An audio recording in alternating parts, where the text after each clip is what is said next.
Преди да преминем към следващата модерирана дискусия, понеже аз бях обвинена от моят екип и по-конкретно от Мартин, че съм скучен модератор, сега аз искам да го предизвикам, да видим той какъв модератор ще бъде и критерият ми за това ще, ако участниците в следващата дискусия останат без обяд от големия интерес, който са провокирали, това означава, че Мартин е бил по-добър модератор от мен. Така че, Марти, ръкавицата е хвърлена. Преди това, Крис, нека да представи една страхотна инициатива на Viva.com. Аз също ще модерирам малко по-късно и се чуда дали да хвърлям и аз две ръкавици, майде няма. Добре, много бързо, преди да почнем с следващата дискусия, която съм сигурен, че вие ще бъдете много добре включени. Искам да ви представя една интерактивна игра, която сме подготвили за всички вас. Сме нарекли генератор на идеи, за която ни помогнаха NextDC да реализираме. Каква е идеята? Всеки един от вас има Twitter. Кой няма Twitter? Веднага да си направите. На тази конференция интернета работи. Така че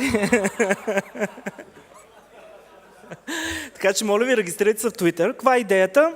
Слагате хаштаг StartupBG и генерирате някаква ваша супер яка идея, като пред съществителните, които искате да покажем на сайт, на специалния сайт, който сме направили, просто слагате една звездичка на думите, които искате да се появят. И след това ние ще направим на сайта, който може да видите ето там, една е такава комбинация от вашите думи. И няма да бъдат само вашите думи там, ще бъдат думите на някой друг, който е твитнал и е поставил звездичка под някакво съществително. Така че ви насръчавам да експериментирате и да видим какво нашия генератор на идеи ще изгенерира като такива идеи. И това е адреса, на който може да проверите различните идеи, които вече са били генерирани. Следващия слайд. Отново да ви напомня за страхотната инициатива на Viva.com с хаштаг Newborn Ideas. Може да хаштагвате и StartupBG. Напишете в 140 символа вашата невероятна идея и след това ние ще оценим и някой от вас може да получи дори финансиране. Така че не пропускайте, това е страхотна възможност. Ако не може си на сцената, може си на стартъп сцената с твоята невероятна идея. Така че хаштагвайте, напишете вашата идея. Никой няма да ви открадне, напротив, ще намерите хора, които на това място да ви помогнат да я реализирате. И понеже аз не съм интересен, давам думата на Поли да представи Мартин, който да представи нашите панелисти. Благодаря на Крис. А за хората, които или нямат Twitter, или нямат идеи, има още една игра, която е организирана, както казах, от българският клъстер на жените в технологиите и е подходяща дори за мъже, така че отвън има една прозрачна кутия, защото наградата, всъщност е финансиране на курс по избор, който според вас ще е най-полезен за вашата бъдеща newborn idea. Така че при регистрация има 4 много симпатични девойки от нашия екип. Те с радост ще отговорят на всички ваши въпроси и ще ви подканят да участвате в играта. Марти, заповядай. Така, преди да започна, искам да ви кажа, че може да останете гладни, ама поне ще ви облечеме. В смисъл, решили сме сега да направим едно по-различно нещо. Много от вас, предполагам, ходят на една, две, три конференции на година и вече им е писнало, нали, седат слушат едни хора. И ние решихме да разчупиме малко формата и да има въпроси, да има модерирани дискусии и сега решихме да го разчупим още повече. Сутринта, като тръгвах насам, видях, че от Startup Weekend, едно събитие, което организирахме в септември, ми е останала не само камерата на Любен, но и доста тениски от Телерик. Това е хубаво, когато имаш един такъв дългосрочен спонсор. Така че тези тениски могат да бъдат ваши, ако си напишете, защото видях, че не всички имате Twitter, въпросче, като Лили ще ви помага от тази страна, а Спаска от другата. Тоест, когато имате въпрос, вие ще го пишете на един малък sticky note и ще го предавате. Те ще го носят при мене, аз ще го сканирам много внимателно и въпроса, който е готин, ще бъде задаван на панелистите и така ще прогресираме много добре. Вие ще участвате, ние ще имаме готина дискусия, а всеки един въпрос, който бъде задаван, ще печели една такава тениска. Затова на въпрос отгоре си пишете и името. И така, без повече представяния на игри. Искам да поканя по моите панелисти, един по един. Първо Августина Пашеева от Voivoda Ventures.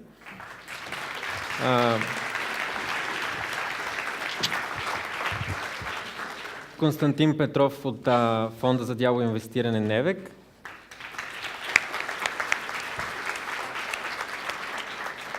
Любен Белов от един от ново сформираните фондове LaunchHub.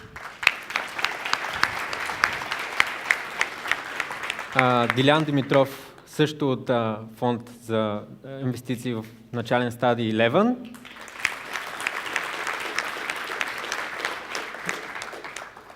И Атанас Райков от Viva.com Fund.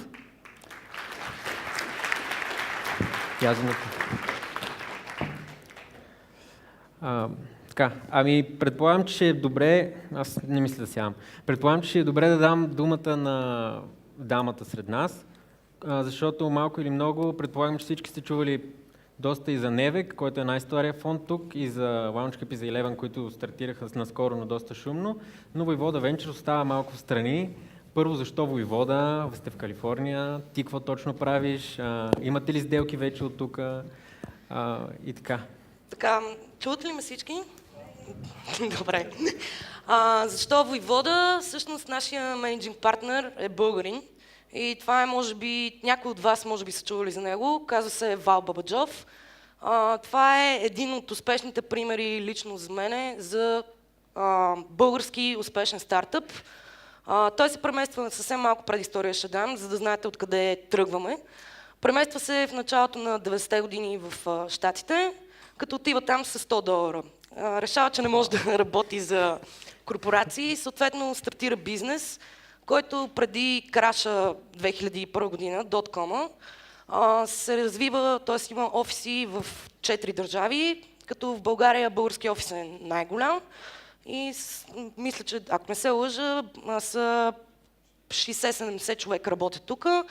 Други офис е в Румъния, имат офис в Япония и в още една държава. След краша 2001 година, менеджинг партнера ни влиза с 2 милиона назад, вътрешни пари, съживява се, стартира отново, правят преструктуриране на продукта и съответно 2007 година, 2008 година правят първия екзит с тази компания на публична компания.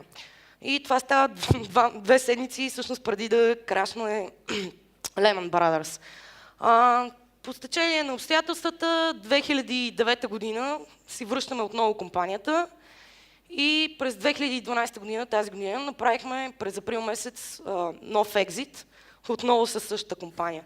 И всъщност парите ни за фонда идват точно от тези въпросни екзити. Ние не оперираме с държавни пари по някакви програми. Фонда ни е 2 милиона и половина, като инвестиционният модел ни е следния. Тъй като менеджинг партнера ни, заедно с един от другите ни тим мембъри, са част от 6 ангелски групи в Калифорния. Какво означава това? Това са 1000 плюс инвеститори. Всеки от който, понеже такава е структурата на ангелските групи, всеки енджел в щатите е задължен да инвестира годишно минимум $25,000. Значи може да си направите проста сметка за какво става въпрос и за какви пари. Сега, това, което ние правиме, е търсиме най-добрите компании, като релокираме CEO-то и бизнес девелопмент човека в Калифорния и стартираме фандрейзинг процес. Като инвестициите, за които говориме, са в порядъка на $500,000 до $1,500,000. Модела е всъщност през синдикация, през тези ангелски групи. Работиме също и с Venture Capital компании. Като за прост пример мога да ви дам една от компаниите и всъщност един от менторите, който наскоро приобщихме. Това е партнера на Sierra Ventures. Sierra Ventures е доста известен голям фонд в щатите, който инвестира от 30 години и всъщност имат изключително дълбок опит в сферата на инвестициите. И истината е, че имат над 200 инвестиции до днешна дата, които се равняват на $1,5 милиарда пари. Друг човек, който в момента също е част от нашата менторска мрежа, е един друг българин, известен може би на някой от вас, който се казва Деян Витанов. Той е сериен предприемач. В момента стартира третата си компания в Щатите и той всъщност е част, т.е. и е ментор в Innovations Endeavor, което е един от фондовете, в който Ерик Шмидт инвестира. За тази година мога да ви дам малко статистика. Тази година сме инвестирали до момента в 9 компании, което нашите лични инвестиции се равнява на около половин милион, а парите, които сме синдикирали, са около 10 милиона. Аз какво се занимавам в Voivoda Ventures? Моята роля е да търся компании, най-добрите компании от всякъде по света, като моят специален фокус е върху Европа. За момента да отговоря на Мартин на въпроса, за момента не сме инвестирали в българска компания. Надяваме се скоро време и това да стане. И причината, за да отговоря на въпроса защо, причината е защото все още не сме намерили компания, която да покрие всичките ни инвестиционни критерии. И се надявам, че с появата на LaunchHub, на Eleven и на всякакви други организации, Start It Smart, Startup Weekend и така нататък, всъщност и скоро искам да направим инвестиция в България. Супер! Пожелавам ти да успеете и може би някой в залата е то, който ще е вашия човек. Надявам се. Добре, сега Наско, ако може и ти да ни разкажеш малко повече за Viva Fund. Аз бях на сайта няколко пъти и ми изглежда малко като Америка за България тип Viva.com, в смисъл култура, концерти. Сега ще сменяте фокуса и ще станете малко по-технологични с тази инициатива, която правим заедно. Или разкажи ни повече смисъл как се кандидатства при вас, какво става после участието. Окей, понеже много пъти споменахме името Viva.com, нали, така или иначе целта на нашето участие и целта на въобще на фонда, който основахме, е, че това е един бюджет, който ние сме отделили за различни инициативи, в които вярваме и в които смятаме, че ние като една доста голяма компания с доста силни позиции на пазари, достъп до много клиенти и до много включително и комуникационни канали, можем да дадем добавена стойност. Не само като пари, а и като медийна подкрепа, като маркетингова подкрепа, като генериране на идеи. И всъщност Viva.com фонд застава зад дългосрочни проекти. Ние имаме множество дългосрочни проекти в различни области. Да, наистина има концерти, има кино, има помощ на децата с дислекция, което вече 3 или 4 години поне подкрепяме. И това са каузи, за които ние наистина работиме упорито с партньори и се опитваме да помагаме на техните идеи и на техните начинания да достигнат до следващото ниво. Това, което е ключово и в нашата индустрия, макар ние да сме едни много големи корпорации, е също иновативността, тъй като в крайна сметка доста голяма част и от гостите на конференцията със сигурност гледат и на мобилните приложения, мобилните телефони, като някакъв начин, по който да реализират по-лесно идеите си. И това всъщност е нова посока, в която ние искаме да работим и ще направим през следващата година много инициативи, не само като финансиране. Тук представяме включително и проекта ни, който е за Android, Viva Apps, също да дадем възможност наистина на добрите идеи да използват ресурсите, с които ние разполагаме. Тъй като ние се сблъскахме в рамките на една година точно с, както беше предишната лекция, с конкретни проблеми на хора, които казват, окей, аз искам да направя някаква услуга, с която да завладея света в някакво начинание, но искам първо да я тествам в България. Ама за да я тествам в България, как да стигна до правилните хора, понеже е трудно.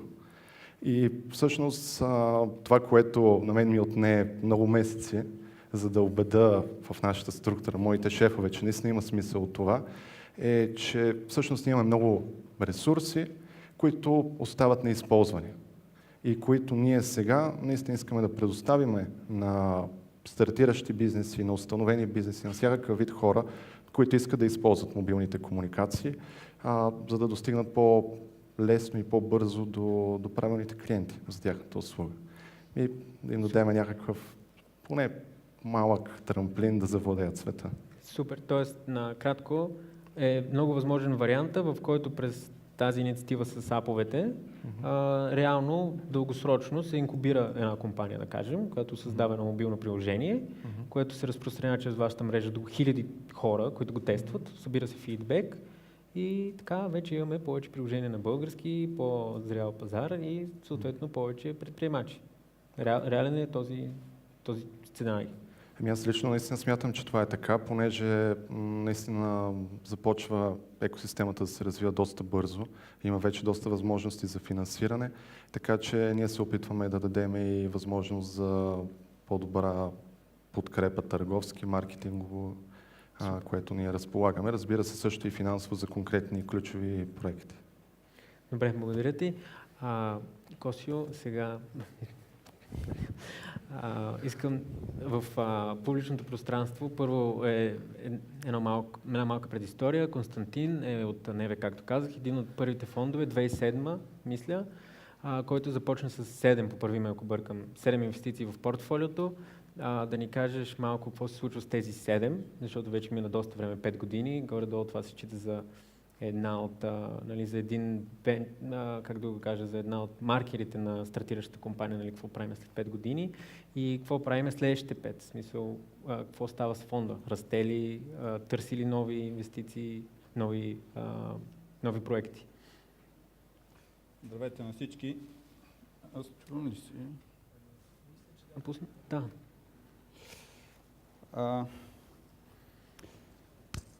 Вярно е, че Невек е всъщност първия фонд. Мартин малко каза най-стария. Ето разликата малко на позитивното мислене и негативното мислене. Първия фонд, за разлика от Войвода Ventures, ние успяхме да намерим доста добри компании в България. Вярно е, че сме проучили повече от 100-120 фирми, но успяхме да намерим в рамките на 10 компании, които обединяват най-важните характеристики на една стартъп компания.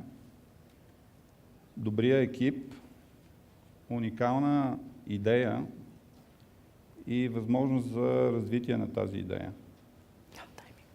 Всъщност, искам да кажа и 2-3 думи за самия модел на Невек, защото това според мен е много важно за вас. Ние търсиме таланта тук в България, искаме тук в България да създаваме продукта или услугата и с общи усилия да направим сериозна международна компания. Т.е. да изградим офиси някъде по света. Цюрих, Лондон, Нью-Йорк, Шанхай, няма значение къде.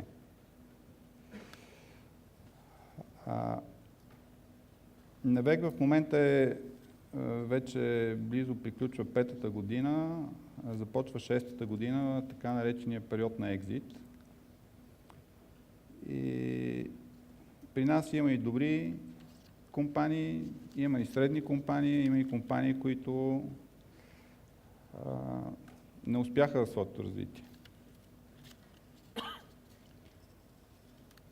Искам да кажа няколко думи обаче за добрите компании, за да може да завършим отново също позитивно. В началото си на инвестиционния период, правейки около 6-7 инвестиции в България, общите приходи на компаниите бяха в рамките на около $2 милиона. 5 години по-късно средните приходи са в рамките на $15 милиона, което показва в една изключително тежка световна криза ръст от около няколко пъти. Ние успяхме да инвестираме в рамките на $35 милиона. Имаме в момента над 7 патента, издадени в Щатите и подадени още 12 патента. Компании, в които създаваха офиси в Лондон, в Нью-Йорк, Средната работна заплата сигурно е над 3500 лева в България. И това показва уникалната възможност за създаване на бизнес тук и развитието му някъде по света. Така че това е, що се отнася до Невек 1. Надявам се през следващата година да започнат успешните екзити, така че в България да се чуе вече и като дестинация на влезли стратегически инвеститори в сферата на високите технологии или едни от най-големите световни венчър фондове. Що се отнася до развитието на Невек също като компания, защото Невек също е компания, макар и за венчър инвестиции, в момента ние сме в процедура на затварянето на нашия втори фонд, който също ще бъде инвестиран в България, който ще се опитаме да разшириме малко неговия фокус, освен чисто информационни технологии или по-скоро софтуерни технологии и веб услуги и в другите сфери на високите технологии, нанотехнологии, биотехнологии, нови източници на енергия. Фонда се надяваме да бъде затворен до края на годината и да започне своята дейност през следващата година. Добре, благодаря ти. Почнаха да идват въпроси от публиката и тъй като аз знам, че нашите участници в панела днес са носили или продължават да носят повече от една шапка, имам въпрос от Сергей. Как да прецени един начинащ предприемач, кога да търси финансиране измежду VC, Business Angel, Venture Holding или дали да тегли просто заем от банката? И тъй като Дилян доскоро работеше в един много голям фонд, който занимаваше с малко по-различни неща, на малко по-big scale, мисля да започнем от него и да се извъртим, нали, след това. Диляна, Августина, да си кажете мнението, ако имате. Между другото, нали, дискусията ни се казва възможности за финансиране, може би трябваше да поканим и координаторите от ОББ, ама те не ни дадоха пари и останаха извън дискусията, така че продължаваме само с представителите на финансирането, който иска да научи как да вземе пари от ОББ, да види на сайта. Марто, какъв беше въпросът? Въпросът е как да избере Може човек... да ви питам, как смятате, че се справя Мартин като модератор спрямо Поли? Мисля, че може би сме наравно. Трябва да се промени, Марто. Добре, за това публиката ще ми помогне. Така, въпросът беше как да се ориентира човек в морето от възможности, които искат да влезнат върху неговия труд. Нали, дали това да е Angel, дали да е единия фонд, другия фонд, дали да са заеми, пари от приятели. Как да направи този избор? Вижте, това е сравнително лесно за разбиране. Много зависи от това на какъв стадий е компанията и съответно всеки рунд финансиране си има неговото място в живота на една компания. Всички, предполагам, сте запознати с J-Curve. Има една крива, която е кой кога финансира компаниите. В началото са Friends и Family и Founders, което са хора, които вадят ни собствени пари. Тук сутринта беше зададен въпрос какво правим от първия ден на компанията, при условие, че някой ни кара да плащаме данъци и осигуровки. Нали, някой трябва да я финансира. Family, Friends или който и да било трябва да сложи първия капитал в тая компания. Малко по-нататък в живота на компанията се намесват фондове като този, в който аз сега управлявам, Eleven, където ние даваме акселерационно финансиране за компании, които вече са потвърдили пазара. Малко по-нататък се включват Launch Hub с seed финансиране или съответно Angel финансиране.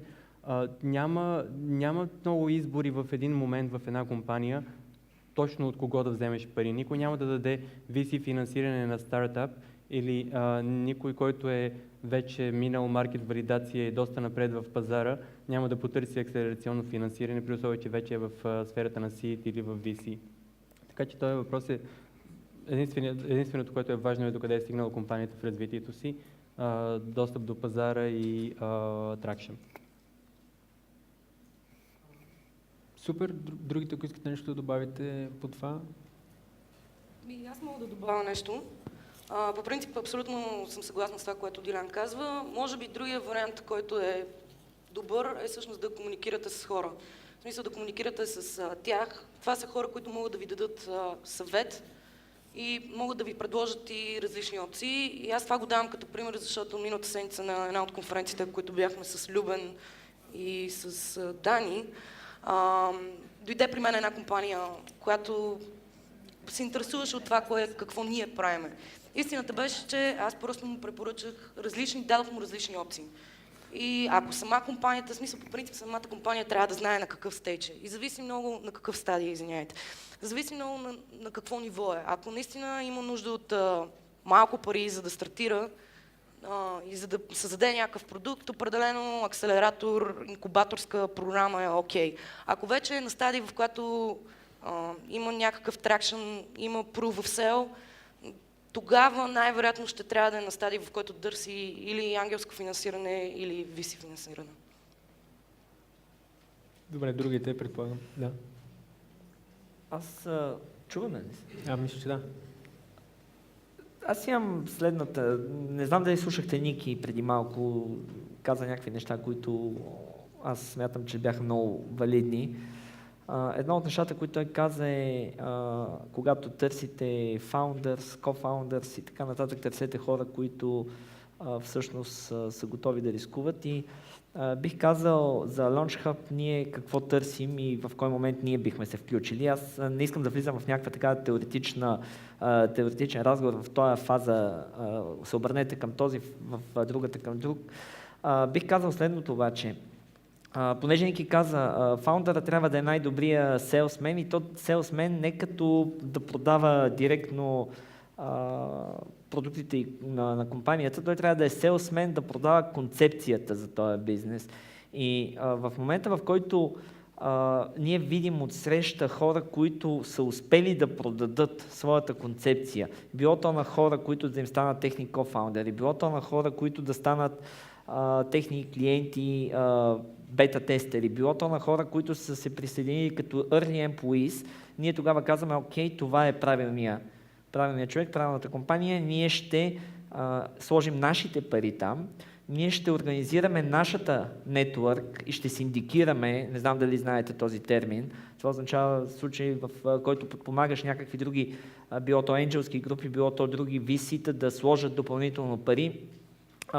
Наобщо казано, горди сме да заявим, че през последните няколко месеца сме подписали term sheet с 14 компании за инвестиция и освен нашите 1 милион и 100 хиляди евро сме успели да синдикираме още от порядъка на 600 хиляди от хора, които искат да сложат пари в тези стартапи. Така че от тази гледна точка, общо взето, това е, което ние правим, а стадия, на който трябва да отидете при конкретните хора, това рано или късно вие сами ще го разберете в зависимост от вашите нужди, общо взето и от вашия път, който искате да видите. Между другото, много силно демонизирахме на първият панел хората от първия панел, обаче аз искам да кажа, че аз за себе си седях и слушах 5-6 неща, които ми направиха много добро впечатление.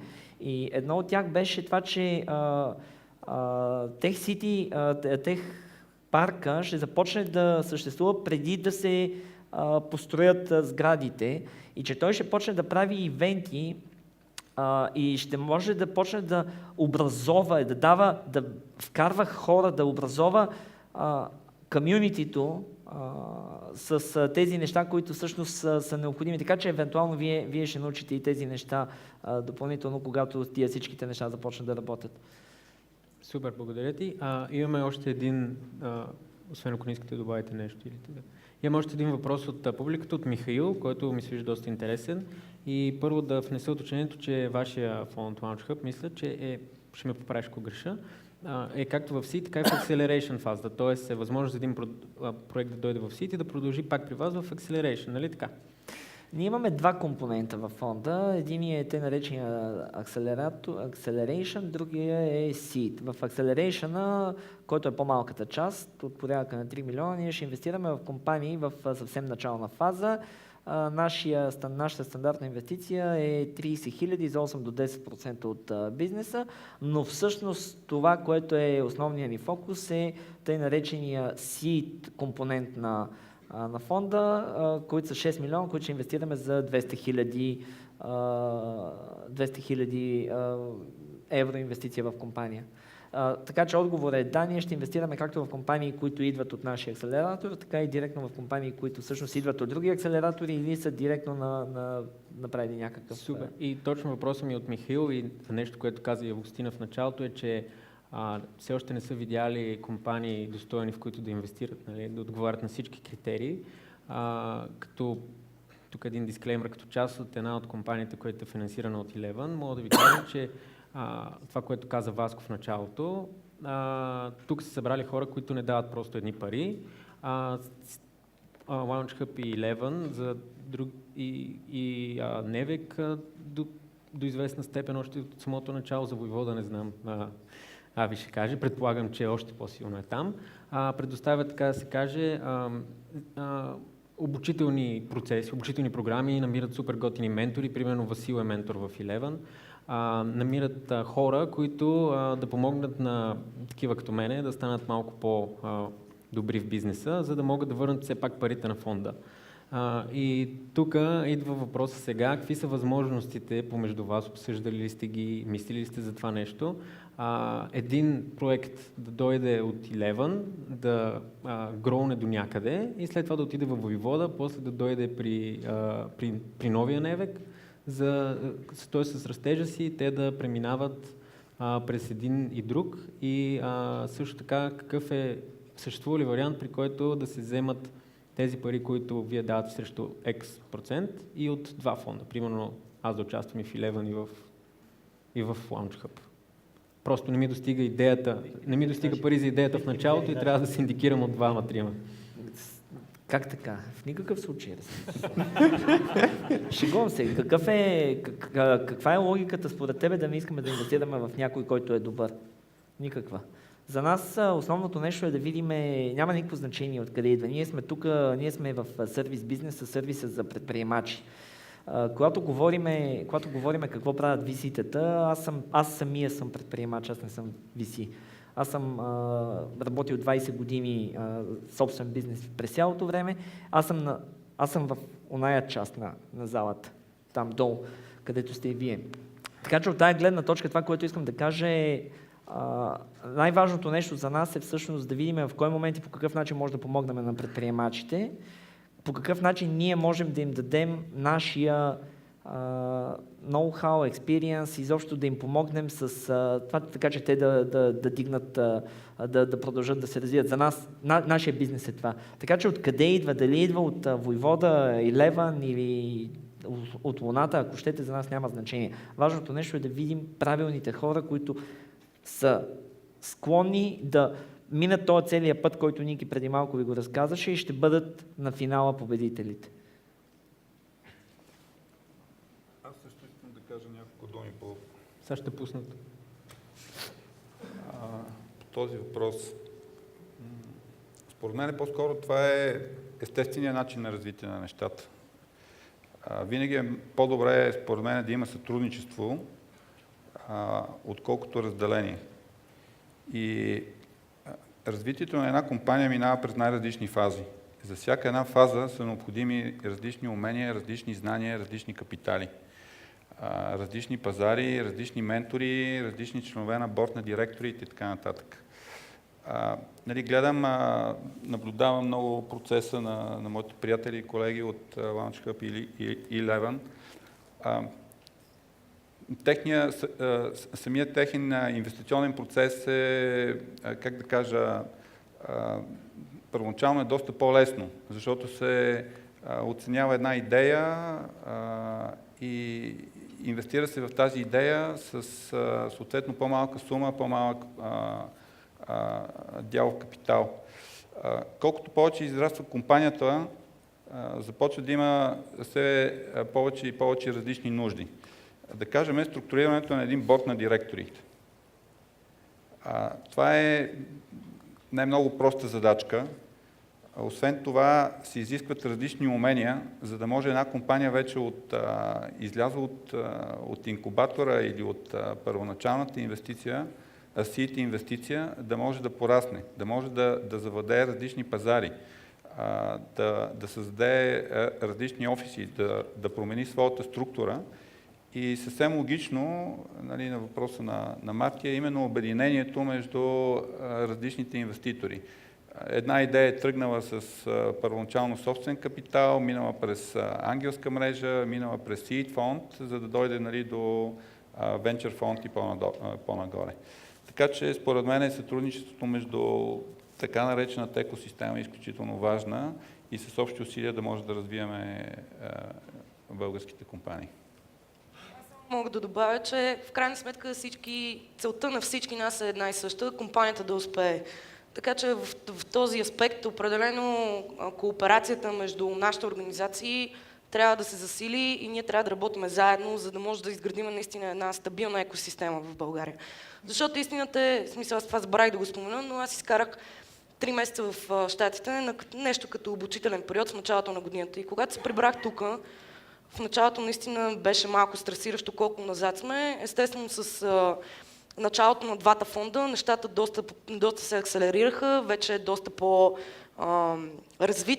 екосистемата, но истината е, че имаме още много да учим и ако искаме да станем наистина, както е днешната тема, Силициевата долина, това е опит, който там са добили за 65 години. Реалният опит тук, в смисъл, който имаме за момента, е може би 5 до 10 години. Така че трябва да работим всички заедно, да споделяме ресурсите си, да увеличаваме мрежата си, защото ние примерно имаме познати, т.е. не познати ми хора, с които работиме в Щатите, но примерно в Европа не сме толкова засилени. Обратната схема е при Eleven и при LaunchHub. Те имат повече инвеститори и по-голяма мрежа, по-развита мрежа в Европа.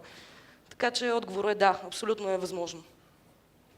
Понеже тук настъпи някакъв конформизъм, всички сме на същото мнение, аз може ли да изразя малко по-различно? Много е важно кой ти е инвеститор. И не очаквайте, че просто защото някой ви дава пари, това е полезно за компанията. Историята познава случаи за компании, които са загинали, защото са имали грешните инвеститори. И тук не говоря за фази, не говоря за каквото и да било. Аз се занимавам с инвестиции от 10 години и съм го виждал на живо. Как един инвеститор успява с това, че е бавен, муден, не може да вземе решение, не познава даден пазар, може да убие една компания. Така че това, което ние правим в Eleven, предполагам, че и това, което и Любо правят в LaunchHub, ние сме сравнително така извън оперативния бизнес, даваме някакви насоки, опитваме се да помагаме на компаниите, но не им се месим. От нашия етап нататък, дали са Angel, дали са VC-та или са Private Equity компании, всички тези хора искат място на борда, искат някакви по-специални права за себе си, искат малко повече неща. Да, вие права, за всички е важно компанията да успее, но за някой е важно самите те да успеят повече, отколкото компанията да успее. Така че не всеки инвеститор е добър инвеститор, имайте това на ум, когато се избирате инвеститор и много добре проучете този инвеститор с какво може да ви е полезен. Само едни пари не са достатъчни за една компания да стане добра и успешна. Трябват ви умни пари, ще подкрепя Васко, трябват ви хора, които могат да ви свържат на правилните места, могат да видят контакти и съответно могат да ви помогнат вашия продукт, вашия проект да е по-успешен, отколкото иначе. Супер. Благодаря ти. Тук натрупах доста въпроси, какви са критериите и така нататък. И вярвам, че след тази дискусия доста хора ще отворят сайтовете, ще се опитат да кандидатстват. И има един много хубав въпрос от Диан Георгиев. Кандидатстването е много добър начин за валидиране на дадена идея. И до каква степен е заложена обратната връзка при проекта, който не се финансира? Тоест, аз след като кандидатствам, свършва ли моят инволвмент с фонда или получавам детайл от фидбек или зависи от моята кандидатура все пак? Какво се случва с мене? Моля ли кандидатствам пак? Може ли, ако не ми достига малко, примерно съм сам фаундър, малко помощ да получа? Това е към абсолютно всички. Нали? Какво се случва след като бъда отхвърлен? Какво ми се казва? Казва ли ми се, защо съм отхвърлен? Така нататък. Черен кръст върху апликацията и никога повече. Може ли да кажа при нас какъв е процесът и нещо, което ми направи впечатление? Първият път, когато имахме отворен прозорец, имахме около 490 апликации. Преди седмица затворихме втория, там бяха малко по-малко 280. Нали не очаква някой, че ще изпратиме много детайлен фидбек, 2 страници и половина за идеята, за пазара и за екипа на 700-800 човека. Това е full-time job за един екип от 10 души. Ако някой не ни попита много внимателно и така много упорито какъв е точният ни фидбек, най-вероятно ще му дадем едно кратко по-скоро е пазара, по-скоро е продукта, по-скоро е екипа, горе-долу до там. Така че ако някой иска обратна връзка, нека да пита и нека да е проактивен в това да си получи обратната връзка. А по въпроса дали кандидатстват, да. Хора, които минаха през първия прозорец, не бяха одобрени, попитаха ни какво не ни е харесало, получиха отговор и сега са в финалните 25 на втория кръг. Така че да, чудеса стават. Опитваме се да даваме фидбек. При нас процесът беше, на първия прозорец имахме около 300 апликейшена, направихме 120 от тях, разпределихме между нашите ценни евалюейтори, хора, които ни помагат за оценката, някои от тях са тук. След това се видяхме лично с 40 екипа, от които поканихме на дълъг уикенд в рамките на 4 дена средата на юли, 16, извинявайте.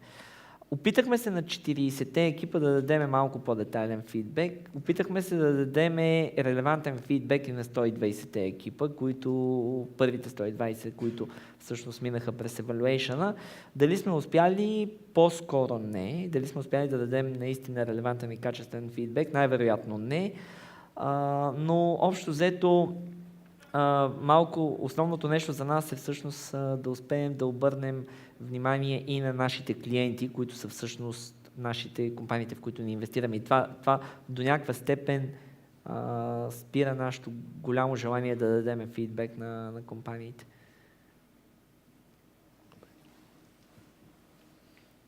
Не, аз точно по тази тема няма какво да кажа, по-скоро ще ви дам следния съвет. Не се отказвайте.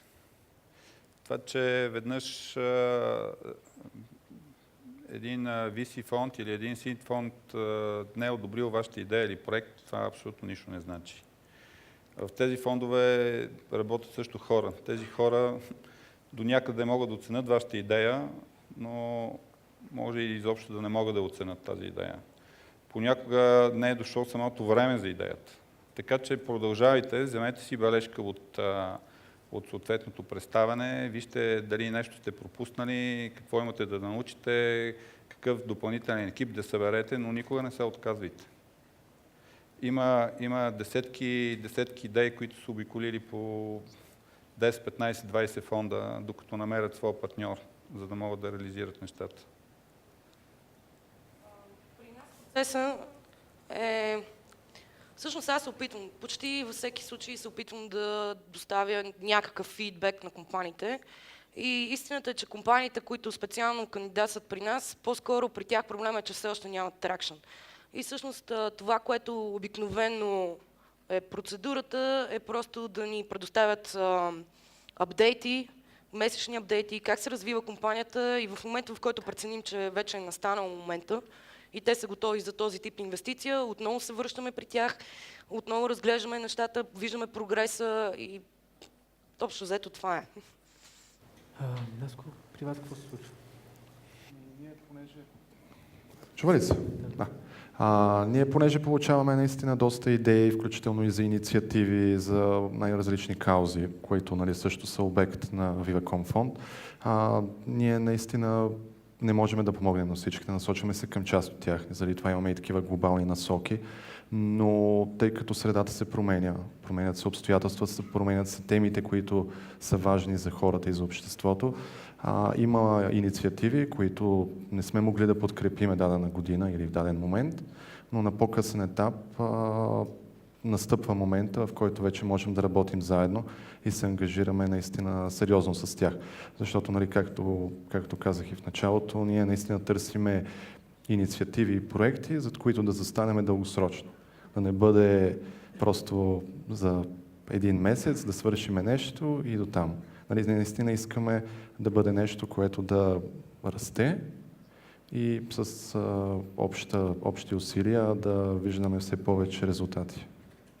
Ти искаш да добавиш? Искам тук да вмъкна нещо и да кажа, радвам се, че тук седи Наско, защото аз го виждам него като едно от малкото изключения на тъй наречените интрапреньорс, хора вътрешно в компаниите, които са предприемачи. Ние сме супер щастливи да имаме една от нашите компании, в които инвестирахме, Уча се. Дарин ще бъде по-късно на панела за Education, който влизат в много силен партнершип и разговори с Viva.com, т.е. абсолютно thumbs up за хора като Viva.com, изобщо компании като Viva.com, които с целият ресурс, който имат, помагат на стартап комюнитито и те са един логичен и адекватен партньор в развитието на стартап бизнесите. Така, и понеже Стани ми индикира, че трябва да приключваме, има и много хубав въпрос от Георги, който е, тъй като вие тук всички сте седнали с мрежите си от познати, с уменията си, с парите си, продавате един продукт. И въпросът е да се обясни този продукт като на 6 годишно дете в рамките на 2-3 изречения. Тоест, защо някой от залата да избере Войвода, Eleven Launch Hub, Nevek, Viva.com? И пак може би да започнем от Ави. Кои са те уникални фактори? Много накратко, много сбито. Много накратко, може би в едно изречение, самия факт, че сме локирани в Калифорния, в Силикон Вали, тази изключително развита екосистема може да бъде изключително помощна за една стартираща компания. И всъщност инвестициите и големината на инвестициите е просто огромно. Диляне, ти? Това, което ние правим е по-добре от други европейски програми. Много добре разбираме региона. Имаме страхотна група от ментори и партньори. Google са наш технологичен партньор, така че достъпа ни до Silicon Valley е много така лесен. И другото е, че събираме всичките екипи на едно място, което смятаме, че е страхотно предимство, защото виждаме още от първите 11 екипа колко добре си колаборират един с друг и работят заедно. Така че смятаме, че това са нещата, които ние правиме по-добре и са нашите предимства. Две неща. За нас, първо, нашия фокус е върху хората.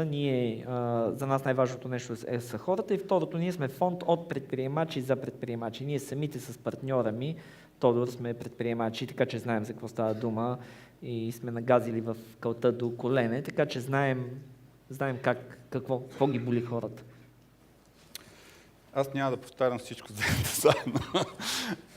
За мен това са първите 4 секунди. Има ли първоначалната обща визия и синергията, това, че може да работим заедно, от тук нататък нещата се получават.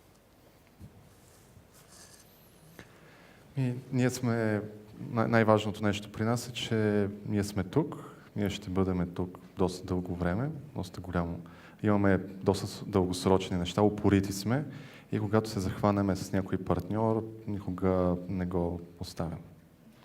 Добре, благодаря ви на всички. Също както и на предния панел, ви каня да останете до следобяд до 3:30, когато са кръглите маси и пак аз ще бъда на тази за стартъп и инвестиции. Всички въпроси, които не бяха зададени, ще си ги събера и ще ви ги раздам тези, които са лични, за да може да се видите с хората, си поговорите. Кетеринг дойде ли или да продължаваме? Да, има храна, така че благодаря ви много за участието. Благодаря ви, че да участвахме вече доста. Благодарим. Заповядайте, има осигурен обяд, както и чил-аут зоната ще бъде постоянно на ваше разположение. Има страхотна тераса за непушачи, цялата сграда е за непушачи, но въпреки това използвайте възможностите да се запознавате помежду си.